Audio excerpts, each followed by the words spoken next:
the text that we are going to go through for the next couple of months is Narada Bhakti Sutra. Bhakti is devotion. And what is devotion? Basically, it is nothing but love that is there in all of us. When that love is turned towards anything worldly, the world of things and beings, it becomes the lower type of love, which we are all very, very familiar with. But when the same love is turned towards something higher, nobler, we call it as bhakti, we call it as devotion. Love for the Lord, love for our teacher, Guru, love for our country. It is called as devotion or bhakti. Bhakti Sutras. Sutra means a thread or a string. So Bhakti Sutra over here means a number of thoughts which have all been strung together so that we get a complete picture of what the author or the teacher wants to tell us, the idea that is there behind it. So over here we find 84 sutras, 84 lines or 84 strings. Some of them are very small, just maybe 2 or 3 words itself is one sutra. Some of them more number of words, a bigger line, complex sentence, let us say. So therefore, in this text that we are going to take, there are 84 sutras, Bhakti Sutras, because they are all dealing with this concept of bhakti or devotion. Who gave it out to all of us? It has been all attributed to sage Narada. Sage Narada is a champion of bhakti. He is the propagator of Bhakti Marga. Therefore, these Bhakti Sutras are attributed to him. We don't find it in any of our scriptures. These Bhakti Sutras are not there in any of our scriptures. But traditionally, they've all been attributed to sage Narada. So, at some point of time, it has all been revealed by him. So, the goal has been indicated. Where we are at our level has also been indicated, and the path that we have to take to reach the Lord. So, since this is a bhakti text, we as a devotee, we have to take to reach the Lord has been indicated through and through and through and through in these Bhakti Sutras. And therefore, it is called as Narada Bhakti Sutras. So, it's a compilation actually of 84 sutras. Who is before we enter into the text, we should know something about the great personality who has given out these Bhakti Sutras to us. Narada over here. Who is Narada? We are all very, very familiar with him because he comes in and out of all the stories that are there in the Puranas. In the Bhagavad Gita 10th chapter, Vibhuti Yoga, Bhagavan says, amongst the Deva Rishis, I am Narada himself. So therefore, we get a glimpse of how important this personality is, because Bhagavan identifies himself with Narada. He says, amongst the Deva Rishis, I am Narada himself. Now, who is Narada? In the Bhagavad, right in the beginning, we get a section wherein a brief story of Narada is there. So actually, one day Narada comes to meet Bhagavan Vedavyasa. Who is he? He is the one who has given to us all the Vedas. He's classified all the knowledge that was there at that point of time and put it all into 4 sections and has called them the Vedas. And the end portion of all the Vedas we know are the Upanishads. So the Upanishads Bhagavan Vyasa gave to us. The Brahma Sutras Bhagavan Vedavyasa gave it to us. And then afterwards the Mahabharata also he has given to us. So when Narada meets Bhagavan Vedavyasa, he finds Vedavyasa not feeling very, very fulfilled, not feeling very, very satisfied. His face shows some discontentment. So Narada is very, very surprised. How can Vedavyasa go through any sort of a discontentment, a sense of unfulfillment, not satisfied? Therefore he questions Vedavyasa. Why is it, sir, you are like this? What is the reason? So Vedavyasa tells Narada, I have compiled all the knowledge. I have given out the Vedas, which means the Upanishads are there. Brahma Sutras are there. The Mahabharata also I have given out, wherein all the subtle truths have been grossified and brought down to our level, wherein lot of what is to be done, what is not to be done, dharma, adharma, for various sections of society, community, everything has been very elaborately dealt with in the Mahabharata. That also I have given out. But still Narada, somewhere I am feeling a sense of discontentment. I am not satisfied. I feel there is something more that I should have done. A sense of incompleteness. At that point of time, Narada tells Bhagavan Vedavyasa to write or to bring forth a text on devotion. Bhakti oriented it should be. Not that knowledge is not there, karma is not there, all of them should be there. Because at some point of time, all of them very beautifully align with each other. In fact, where knowledge is, there alone bhakti can be. Where bhakti is, there alone knowledge can be. And if it is all meant for us, we are all in a plane of existence called karma bhumi. So karma has to come in over there. So therefore he says, why don't you bring out a text, a book on all of these factors. Yes, let all of them be there, but then you should highlight devotion over there. Devotion should be priority. Predominantly it should be bhakti oriented text, wherein you are going to sing the glories of the Lord. And then at that point of time, Narada tells Vedavyasa his own little story, his autobiography. He is telling it himself. So we'll go through that a little bit also. So in fact, Vedavyasa asks him, and then Narada starts to narrate his own story. He says in the previous kalpa or in his previous existence, he says he was a son of a maid servant who was working for the rishis, probably in an ashram where there were very many brahmanas well versed in the scriptures. Rishis were there. So she was working over there as a maid servant. Very dutiful, very loyal. She was serving all of them over there. And Narada was her son, small little boy. Narada was the son of this maid servant who was serving all the rishis. At one point of time, it was Chaturmasya, and therefore many rishis came over there. And in Chaturmasya, the rishis stay in one place and give their discourses. So that was how it was. And at that point of time, this little boy was put in their service. He was asked to serve all of them. We can never ever serve without love, without devotion, without bhakti. Not possible. Mechanically we may do something, but without bhakti we can really never ever fulfill ourselves in serving, in seva. So therefore karma was there for this boy. He had to serve them. Therefore bhakti was there because all of them were rishis. So reverence was there, respect was there, devotion was there. And this boy continued to serve all these rishis, and they allowed him to listen to their discourses. And very intentively, with single pointed attention, focusing, concentration, this boy listened to all their discourses. So the jnana part also came in over there. And at the end of Chaturmasya, all the rishis were so pleased with him, so pleased with this little boy, that they immensely blessed him.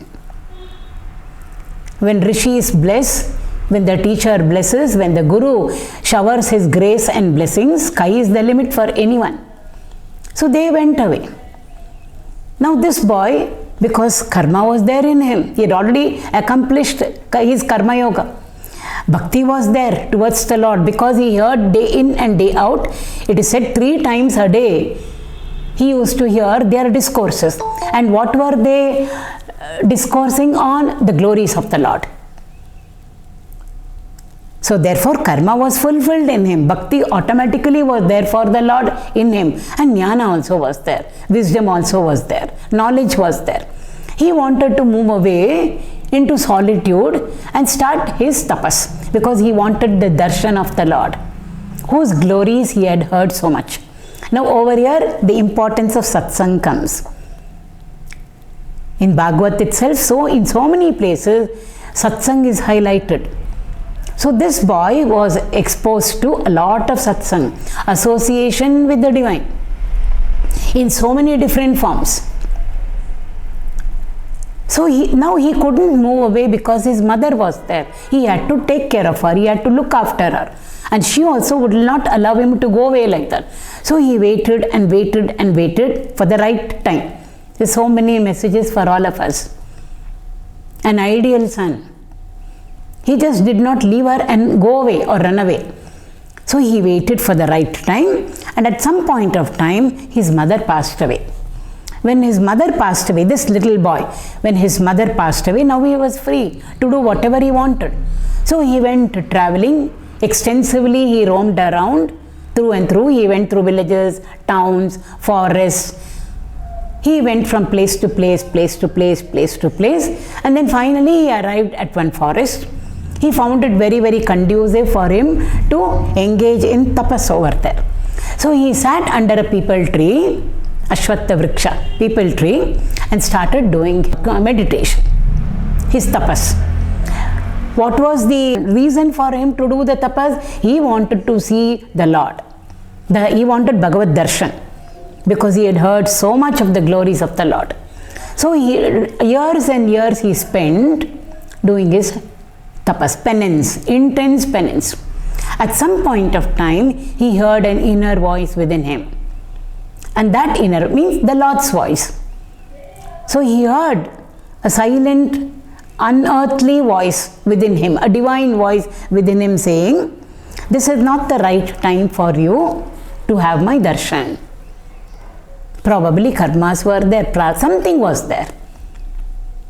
And therefore in your next birth, sure you will have my darshan and you will become associated with me, is what he heard from the Lord. So after some time, that kalpa was getting over, so pradaya came. Therefore he also was a part, and therefore he quit his body, means he died. And then when the next creation happened, when Brahma started again creating, because he had already acquired so much of punya, so much of merit. So when Brahma started his creation, first he created the Sanat Kumaras. All Manasa born, mind born they are all. It's not like there was a mother and a father and out of them sprang the children. So Sanat Kumaras were created. Next, whom did Brahma create? Brahma created this child came into manifestation. This child means no more a child now. So he came into being. He is mind born. Creator's mind born. Manasaputra of Brahma, creator Brahma, Srishtikarta Brahma is our Narada. And because of all the Purva Punya that he had, he was able to connect with all the knowledge, all the devotion, everything that he had done in his previous birth. So everything was already available for him. And then he had the Lord's darshan, because the Lord had promised him. So he himself is narrating all this to Bhagavan Vedavyasa. So he says, Lord, he became one of the greatest devotees of Lord Vishnu. We know he constantly, consistently keeps on singing Narayana, Narayana. And then he tells Vedavyasa, Lord himself gifted to me a divine veena. We always see Narada with a veena in his hand. And I go around playing on the veena. And I use the Saptaswaras. When we use the swaras means we are creating sound. So Shabda Brahma in the form of Saptaswaras. And I started singing the Lord's glory. Wherever I go, I sing the Lord's glory. Therefore he said, and I have felt fulfilled, satisfied. There is nothing more for me ever to gain. I have gained all that I have to gain, is what he says. So therefore he tells Vyasa over there, Veda Vyasa, somewhere you have not highlighted bhakti. And therefore I think you should bring out a text on, or a book on bhakti, predominantly bhakti oriented. Then I'm sure you will feel kritakrityata will happen to you. You will feel more than fulfilled. After having said this much, Narada left. It was at that point of time that Bhagavan Vyasa gave to us the Bhagavad Purana. They call it as Bhagavad Dharma. Why? Each of the characters in Bhagavata is indicating to us what is right and what is wrong. What is right is Dharma, to be followed. It should become a way of life for us, a way of living for us. What should not be followed or what we should not be doing is adharma.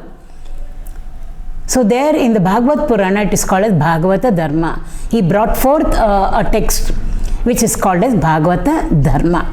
And at that point of time, Bhagavan Vedavyasa felt completely satisfied, completely fulfilled. It's just an indication to all of us that knowledge alone, no. Bhakti alone, no. Karma alone, no. In the beginning, yes. We have taken, one takes to the karma path of karma, one takes to the path of bhakti, one takes to the path of jnana. But at some point of time, all of them will merge. That is the message for all of us over there.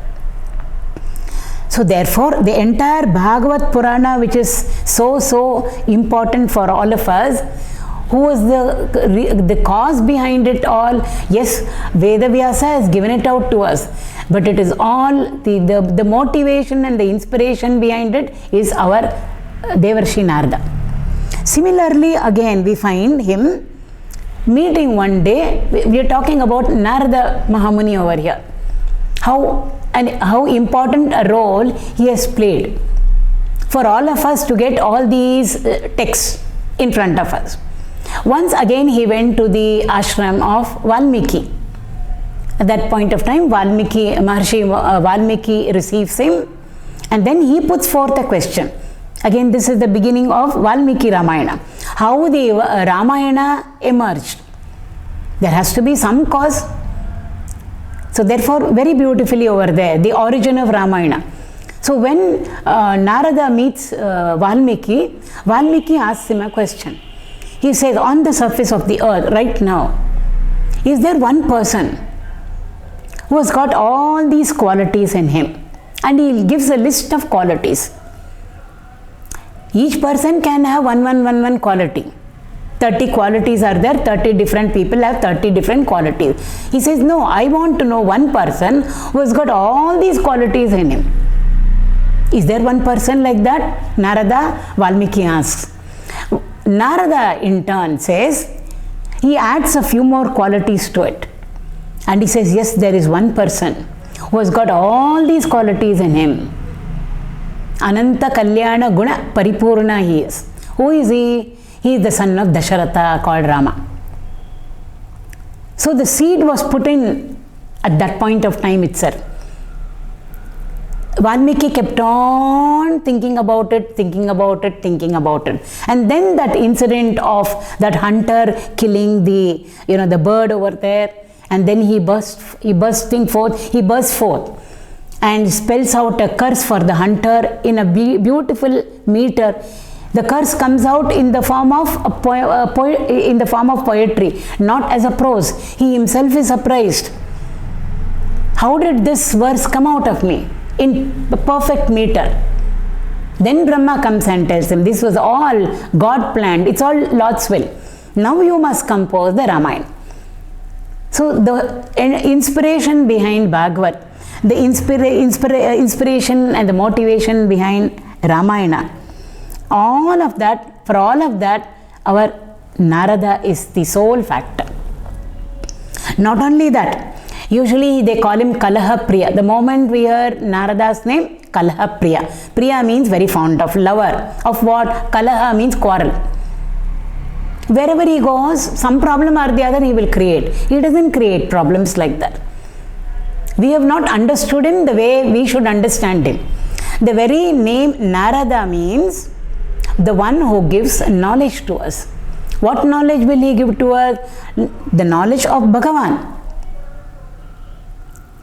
So he is the one who leads people to the Lord.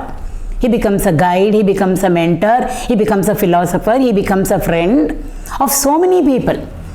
He is the one who can go freely visiting all the worlds. He doesn't need a passport, he doesn't need a visa, he doesn't need a vehicle also.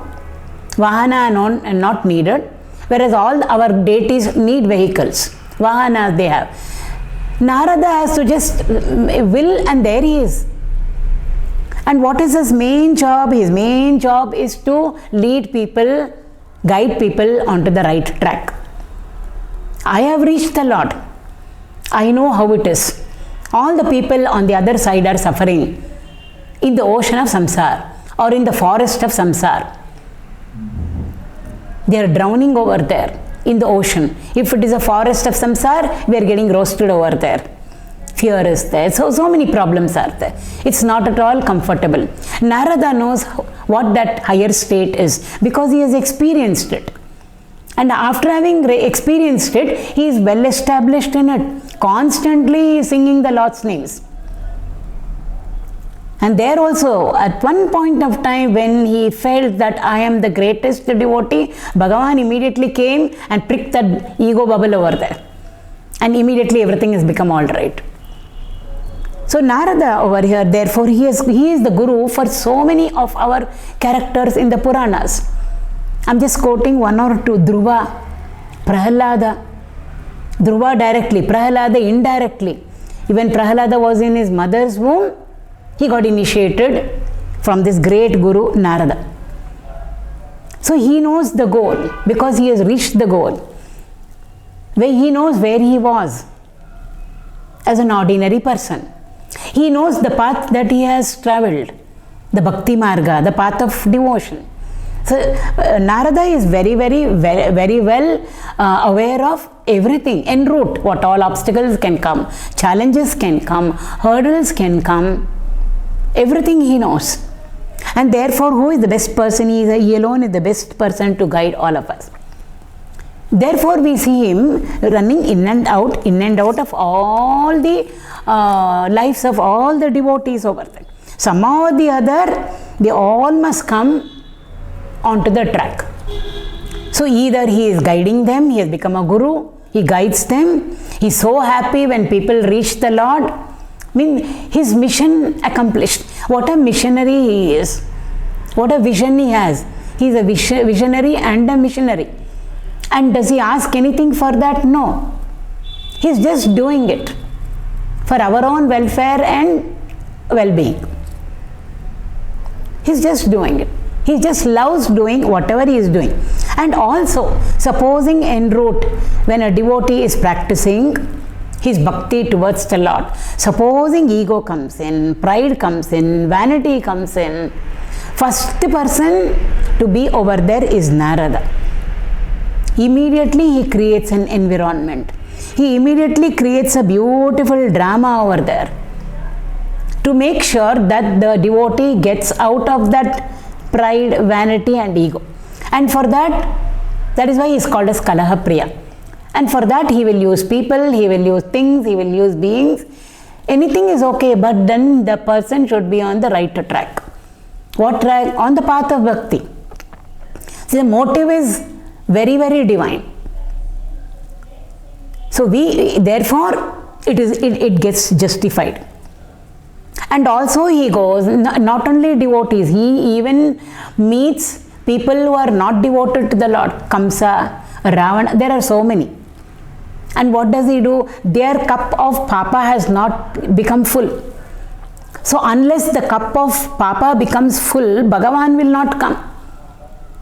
Unless Shishupala crosses that 100th mark of abusing Krishna, he will not release his Sudarshana.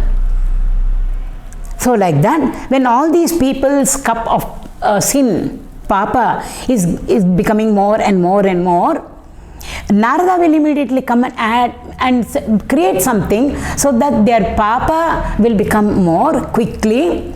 So when their papa becomes more, the cup of sin becomes full, and once it starts to overflow, no one can stop the Lord from coming. The Lord has to come. That's what he does with Kamsa. After the first child is born and he is killed, he knows the 8th child of Devaki only is going to kill him, is a threat to him. So he at that point of time thinks of releasing them from the prison. Let them be free. Why 2nd, 3rd, 4th, I have to concentrate on the 8th. Narada comes over there and says, no, don't do that. How do you know? You heard 8th child, but the 8th child can come as the 2nd child. Do you know the mathematics of Bhagavan? We don't know. Much better to put them into the prison now itself. This is what Narada tells. And then Kamsa says, yes, I think you are right, and puts them into prison. Ravana, he takes all the Navagrahas over there, puts them all as his he steps on them and climbs up to the throne. He steps on their back. Narada comes over there. And he says, why are you stepping on their back? You shouldn't be doing that. You are great, you are mighty. You should walk on their chest. Then your superiority is proved. Ravana says, I think you are right. So what does he do? He turns around all the planets and starts stepping on their chest. Because he is stepping on not Shani Bhagavan's back, but on his chest. Countdown started for Ravana. So this also Narada, we attributed to Narada. And then once again we are told, I'm just quoting a few instances. There are so many in the Puranas wherein Narada is coming in, going out, coming in and going out. And therefore there is so much for us to learn from all of Narada's activities. Again, there is a debate over there in the heaven with respect to Rama. Rama's Shakti is greater, or Rama Bhana is greater, or Rama Nama is greater. Both are equally great. Because one arrow is enough. It will sure hit the target. Even if Rama doesn't have an arrow, and blade of grass is enough. He can charge it and it will become a missile. Sure, it will strike its target. Rama Nama, we know, it's equivalent to Sahasra Nama. So there is a debate. Is Rama Bana more superior or Rama Nama superior? There immediately Narada comes in. You want to sort it out? I'll create an environment for it. So the beautiful environment created, a drama created over there. The entire story is called as Rama Anjaneya Yuddha. We won't go into the story part of it. See, like this. So many beautiful, in the Bhagavad again, Krishna has got so many wives. 16,008 we are told. So 16,000 palaces are there. Each one of them is living over there. Narada knows if Krishna is with one wife, let's say with Rukmini, all the others will be unhappy because everybody wants Krishna over there. So he decides to go on a tour, visiting every queen. And he said, let's see who is happy, let's see who is not happy, because Krishna at one point of time can be only in one palace. Therefore, Narada starts touring over there. Krishna knows. So when Narada first goes to Rukmini's palace, there Krishna is. Both of them, husband and wife, receive Narada. Guest has come, and a divine guest.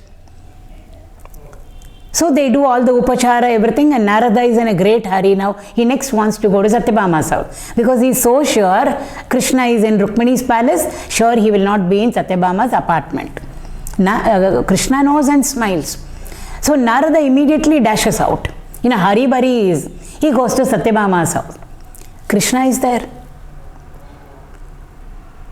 So like this he goes from palace to palace, palace to palace. All of them, everywhere Krishna is. And in each palace, the couple over there, Krishna and his wife, different wives, we are given a glimpse of what activity they were doing, which is a message for all of us. A householder, because Krishna is a householder. He is a king. Dwarakadesh is. So what should a king be doing? What should an householder be doing in his house? His dharmas, his duty, his responsibilities, all that is depicted as Krishna and his wife are doing when Narada goes over there. It's very beautiful. So nothing just like that Narada will do. Nothing is undertaken without a purpose. Everything is with a purpose over there. And all that Narada does is just to bring into our lives the glory of the Lord. He says, just walk the path. And it's an easy path, he says. He will tell us in the Narada Bhakti Sutra. It's such an easy path. Devotion. We don't have to borrow from anybody. We don't need anything. Knowledge is somebody has to teach us. Devotion, where is it? It's there in us. In each one of us, love is there. We have invested our love in things, in beings. So that is there in us. He says, you don't have to get it from anywhere. Nobody need give. Bhagavan also need not give because it's already there in us. But we have invested it in so many places. He says, just start loving the Lord. That is called bhakti. And then you see the benefit that you will get. Is Narada's vision and mission over there. And also he is one of the greatest of musicians. He is an authority when it comes to Sangeeta Shastra. Unmatched he is. There are two sampradayas in Carnatic classical music. One is the Narada Sampradaya and one is Hanuman Sampradaya. Tyagaraja Swami follows Narada Sampradaya of music, school of music, let us say. And Muthuswami Dikshitar, both of them come under the musical trinity.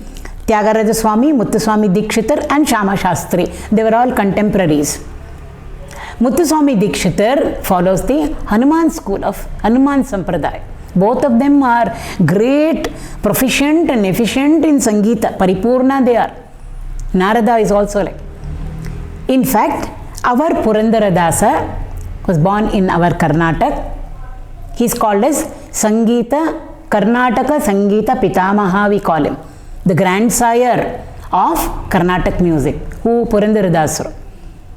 And we are told, tradition tells us, that Purandaradasara was none other than Narada himself. Narada's avatar is Purandaradasa. And when we go through Purandaradasa's Devarnama, simple they are. They are not in Kirtan form at all. Kirtan form is different, Devarnama form is very different. Devarnama is more simple. And he has put it all in such simple Kannada language. But the entire bulk of Purandaradasa's work is called as Purandara Upanishad. All that is there in the Upanishads and in the Gita, let's say, it is all there in Purandaradasa's Devarnama. Each one of them we can take up as a topic. Jnana is there, karma is there, bhakti, whatever we want is there. It's so beautiful, simple Kannada, all of us sing. And he is the one who is given to us the basics and the fundamentals of Karnataka Shastriya Sangeeta, who Purandaradasa. And he is recognized as Narada's avatar. Tyagaraja Swami. In Tyagaraja Swami's Kirtans, Tyagaraja Swami himself has confessed that Narada is his guru. Again, we won't go through the story of Tyagaraja Swami, that's a different topic. Narada Guru, there is one Kirtan over there. So he considers Narada himself to be his guru. So we are not talking about the Pauranic age or that age or so many hundreds of years back. Tyagaraja Swami was very recent. Purandaradasara was earlier than Tyagaraja Swami. Just now in January we had Tyagaraja Swami Aradhana. His Jayanti is also celebrated, his Aradhana is also celebrated. So the Guru of Tyagaraja Swami, who was given to us such beautiful kirtans, is none other than Narada himself. So this is in brief about Narada, to whom these Bhakti Sutras are attributed, and therefore they are called as Narada Bhakti Sutras.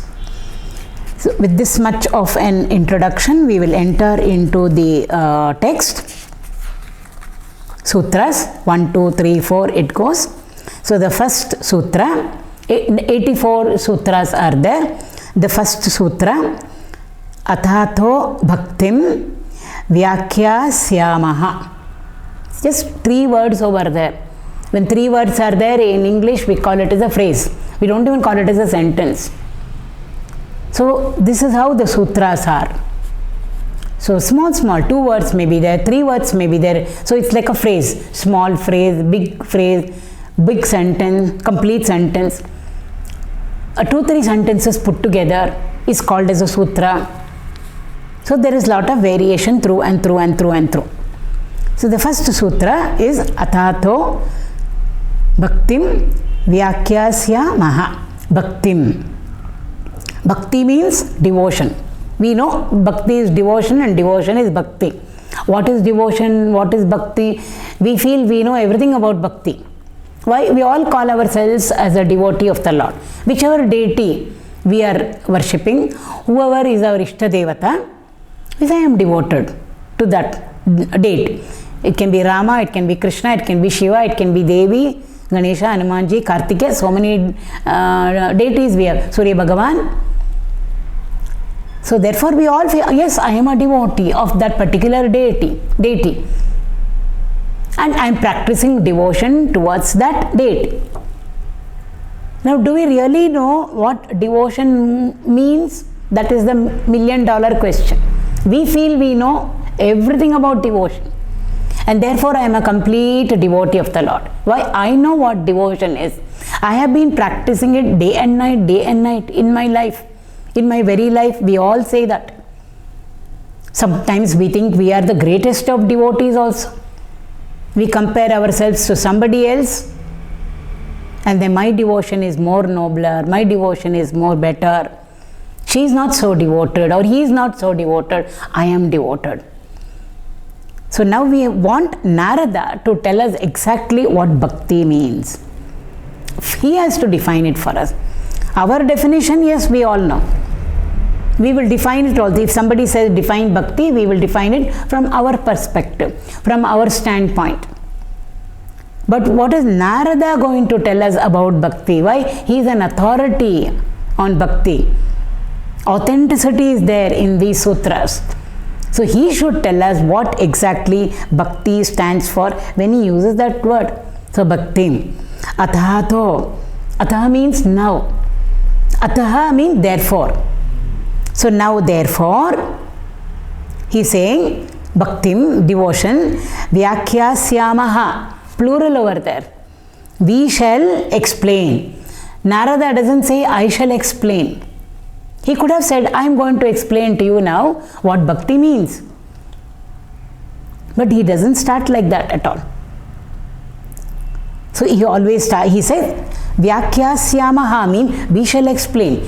What does that we stand for? One thing is, there is no arrogance over there. I shall explain. No.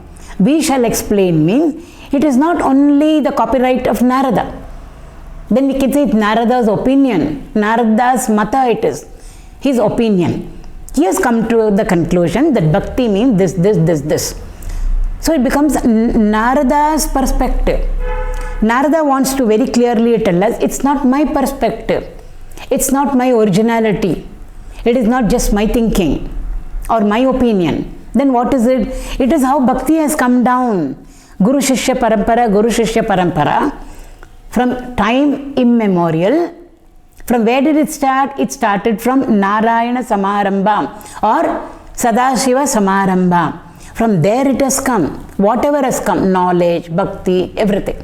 So therefore he doesn't take the credit and says, I shall explain. He says, we shall explain, means he is so greatly and deeply indebted to all the other acharyas before him. See, the entire Guru Shishya Parampara is being included over here respectfully, reverentially, when he says, we shall explain. With every word in our Shastras, this is also scripture, no less than a scripture. So every word means so much. It all looks coded, it's in coded language. 2 words, 3 words, it is so simple. We can finish it off in 5 minutes, 10 minutes. But we should really go into it, into the depth meaning of it. The suggestiveness over there, the significance over there. That makes it longer. It becomes elaborate over there. But that's the beauty of all this. Otherwise, we can pick up a Sanskrit textbook and then go through the meaning of each one of the words. We will get the meaning over there. Atha, one is big ta and one is small ta. Bhakti, Vyakyasyamaha, split it also into its components. We will get all the meaning over there, dictionary meaning. Put them all together, we will get the sentence meaning. Padartha we will get. Word meaning or the phrase meaning or the sentence meaning. But Lakshanartha we should go into. What is it trying to suggest to me? How are all these words related to each other? So that will take time. So therefore, Vyakyasyamaha, there itself we see the humility, the humbleness of the Acharya over here or the teacher over here. No ego there. It says we shall. When we comes in, there is no I at all. When many of our teachers, masters, when they are giving discourses on the Upanishad or on the Gita, they will never say I, we, they will say. Why? The entire Guru Shishya Parampara is being invoked on their Vyaspit. We think they are sitting on a platform over there and talking to us, that's it. It's not one person talking to us on that pita there. When the Acharya or the teacher sits on the Vyaspit over there, the entire Guru Shishya Parampara is being invoked by him. So we are not just listening to one person over there, he's got a name, form, quality, etc. It is something phenomenal over there in front of us, whom we are seeing as my personal Guru. But at that point of time, our teacher, even though he is giving discourses to us on one particular text, he is connected with what? We have no idea at all. He is connected with the entire lineage over there. Why? That's how the knowledge came. Guru Shishya, Guru Shishya, Guru Shishya. Earlier it was father, son also. Because in the Rishi, Gurukula system. So therefore, when he says we shall explain, it means it is not mine. It has come down. And what has come down through the Guru Shishya medium has reached me, and that is what I am presenting to you. Therefore, we shall explain. Means all of them included over there. Even in the Bhagavad Gita, when we see Krishna is talking to Arjuna, when he is giving his personal opinion, Krishna says, Matha, my Matha it is, he says. He uses that word. So when the word Matha is used, it comes from Mati. Mati means Buddhi, intellect. In our intellect only we form whatever opinion we are forming. So therefore, when it is Krishna's personal opinion, he uses the word Matha. But very often, most of the time, Krishna says, so they said. Uchyate, so they said. Or so it is heard. Which means even Krishna is backing up or leaning on to what? Leaning on to the entire Guru Shishya Parampara over there. What they had said, I am telling you now. So therefore we over there. Or it is so said. 4th chapter he starts like that. Of course, he uses I am the one who gave it out to Lord's son. But that I over there is not Devaki Vasudeva's son Krishna. It is Sri Krishna Parabrahmane Namaha over there. As Parabrahma, I am the one from whom knowledge emerged. That knowledge I gave it out to my first disciple. Then it got handed over to the next generation, next generation, next generation. The same thing, Arjuna, I am now putting it across to you. Nothing new. Is what he says. So therefore, why the word we should know over here? Because he is alone over there. There is no team over there. Even two people will be a team. We will say we, or let us discuss, or we are telling you. But when a single person is saying anything, we will never say we, because the next question will be who is the other person next to you. You are using the word we.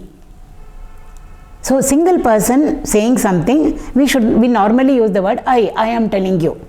But he has used the word we over here, we shall explain, which means the entire hierarchy has been included over here.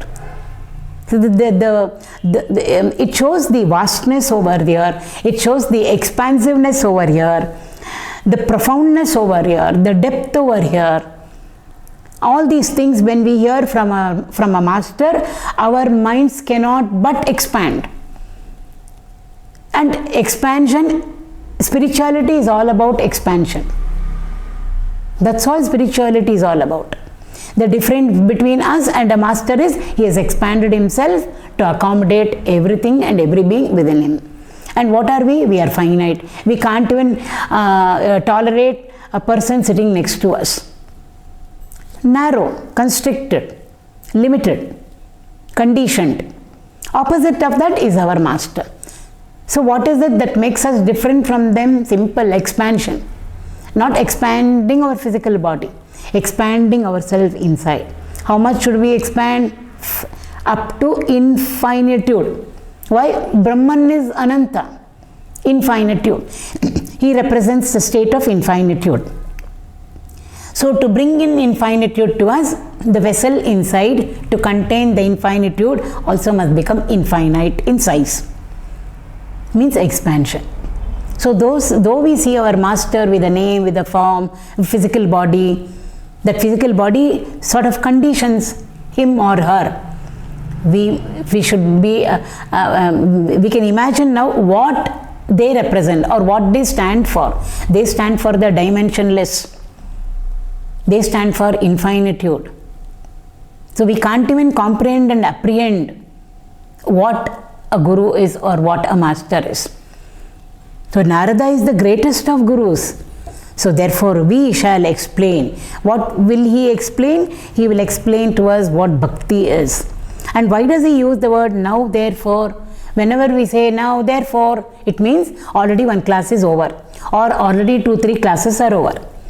The mathematics class, the teacher has already explained all the theory part, the theorem or whatever it is, and then the teacher, maths teacher will say, now that you have understood all the theory, the theorem, etc. Have you understood? Yes. Now we shall start working out problem. You have understood, therefore we will start working out the problem. So whenever these words now and therefore are used, it means something was there earlier to it. Even Brahma Sutras start like this. Atahatho. Jaimini's Karma Sutra also start with this word, Atahatho. Means there is already something over which the student has fulfilled within himself, and therefore this is the next stage. So when we come to Narada Bhakti Sutra, it is not right from beginning. We should have already accomplished something in us. That is why the teacher is sitting in front of us, we all students, and then the teacher is saying, now therefore we shall explain to you what devotion is. So we understood why he has used the word we instead of I. Now therefore means already some prerequisites are there, fulfilled completely in the student, in the devotee over here, because we have taken a bhakti over here. So what is it? Again, teachers, different teachers, because schools of thoughts are all different. So Adi Shankara will talk about those prerequisites in a different way. Ramanuja will talk about the prerequisites in a different way. Madhvacharya will talk about it in a different way. It all depends. So initially, yes, paths are different. We don't have to worry. But afterwards, all of us will be able to get onto the great grand road, which is one to the Lord. So therefore, over here, prerequisites means values in us. Before yama, niyama, before the values, Krishna talks about the values in the 12th chapter, 13th chapter. And then again he exhaustively deals with the values in their three aspects: sattvic type, rajasic type and tamasic type. Starting from the 14th chapter, then in the 16th also he talks about good values and bad values, Daiva Sampat, Asura Sampat, 17th and almost half of 18th chapter. All for values only. The prerequisites that we need in our life. The qualifications that we should have in us before we enter into bhakti itself. Before we enter into anything serious. Before that. So therefore over here, what are they? In Viveka Chudamani, Adi Shankara talks about the qualification. We won't go into the details of the qualification. There he says Viveka should be there, Vairagya should be there. And what is Viveka, Vairagya? He elaborates it for us. Because we do not know what is Viveka, we do not know what is Vairagya, Shatsampatti, the 6 inner wells that we should have, Shama, Dama, Ityadi, Shraddha, Samadhana, Mumukshatva. Unless there is an intense craving to reach the higher, first of all to know the higher, then only we can think of reaching the higher. So that should be there. If we think we are very fine as we are, we don't need anything in our lives. Why? I am comfortable the way I am. I don't want anything higher. I am at the highest. Then spirituality is not for us, not meant for us. So the qualifications over there. Then he elaborates on the 6 inner wealth. Yama, Niyama, just in the last text we were taking, Vedanta Sara, the teacher elaborated it all for us. What all constitutes Yama, what all constitutes Niyama. The do's and the don'ts, the value system. Ramanujacharya, he gives one list, 7 over there. What are the 7? Again, discipline over there. Discipline with respect to food, being desireless, no kama in a person, abhyasa should be there. For anything, practice, practice, practice. Practice makes a person perfect, we know that. Some children are there, they say we study maths. We can't study maths. We should work out the problem. So effort should be there. Abhyasa we should do. 6th chapter Krishna says, Abhyasa and Vairagya are there, sure you can conquer your mind, which is very difficult to conquer. Abhyasa should be there. The habit of doing good to people, only then expansion will come to us. I, me, myself finish, that's the end of the world. I don't care for anything else. Even in our houses, we will be miserable. If it is a heavenly environment, we will be making it a hell-like. If that much of constriction and narrow-mindedness comes to us. So giving over there, sharing with people, charity over there, doing good to others, purity at all the 3 levels, the thought, word and deed. 17th chapter it comes. In thought also we should be pure. In word also we should be pure. And in our activities also we should be pure. A little bit of prasannata, cheerfulness. Everything that we do, we have a castor oil face. I don't know why I have to do it. I don't want to do it. Anything. It can be cooking, it can be going to the office, it can be teaching our children, taking them out, reading a book, satsang. Unless and until there is a little bit of a cheerfulness in us, we won't be able to do anything and we will never be able to enjoy anything in life. Life will become so miserable. At least we should like whatever we are doing, even materialistic. So a sense of cheerfulness should be there. Absence of indulgence, all these are again values, prerequisites. So some little bit of disciplining should already be there in the person, sadhak, to become a devotee also. Why? Devotee is one who has got devotion. So the teacher over here is saying, I will talk to you about devotion. Then we can put it into practice. What the teacher is going to tell us, we have to put it into practice and then practice devotion, practice bhakti and then become a devotee of the Lord. So before we enter into that stage itself, the teacher is saying, I hope you have all qualified. We have passed all the 10th standard pass, then only you can enter pre-university. You finish your +2, then only you can enter into the graduation. So similarly, before we enter into Narada Bhakti Sutra, the teacher hopes that we have some prerequisites in us, some little bit of polishing, some little bit of discipline, some little bit of self-control, some values in us. He hopes we have all of that, and then we have sought this knowledge, the knowledge of bhakti, both theory and how to practice it. He hopes we have reached his feet after some little bit of prerequisites are there in us, some elementary values are there already in us. Therefore, atato, now therefore, bhaktim, he says, I will vyakyasyamaha. We shall explain to you what exactly bhakti means. Bhakti is. So that bhakti is not just a dictionary word meaning over there. It's got so much in it. It conveys so much to us.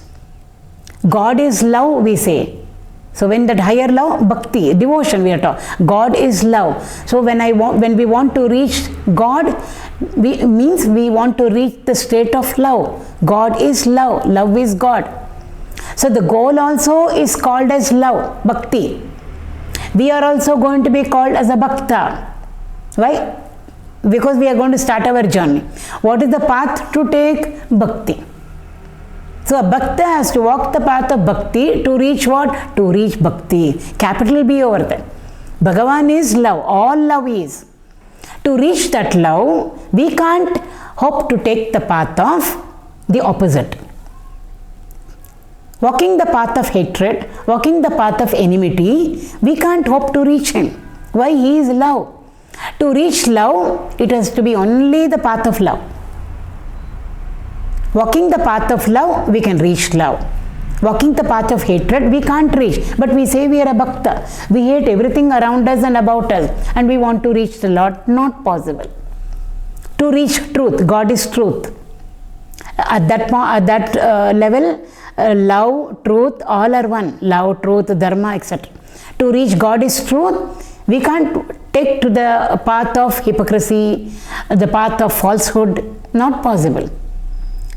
To reach God is truth, we have to walk the path of truth. To reach God is Dharma, we can't walk the path of adharma and hope to reach him. To reach God, who is an embodiment of Dharma, we have to walk the path of Dharma. Dharma alone will lead us to Dharma. Bhakti alone will lead us to Bhakti. Truth alone will lead us to truth. So therefore, now the teacher is going to, he has promised us. We shall explain to you all now that you have come to me. The teacher hopes, therefore, some disciplining is already there with us. I will explain to you, he says, what bhakti is. So in the second sutra, the teacher starts describing in quotes. Because it's not a description like how Rama is described or Krishna is described. Those are all descriptive. Blue in color, yellow pitambar, peacock feather in the crown, or bow and arrow in the hand, Namam over there, Tulsi garland, or Shiva, 3 eyes, Jatadhari, Ganga on his head, snake ornaments, Trishula in hand. These are all called as descriptive. Bhakti is something very, very vague and conceptual. How can we, if somebody says show love, show it to me, put it in, we can't put it in our hand and show it like an object. It's not an object. It's an emotion in us which we have to, it has to get communicated from us to the other person. Then they will experience it and say, yes, so and so loves me. So therefore now bhakti is being described to us in quotes. What exactly bhakti means? What exactly devotion means? From the second sutra onwards. So the second sutra we will take it up in the next class.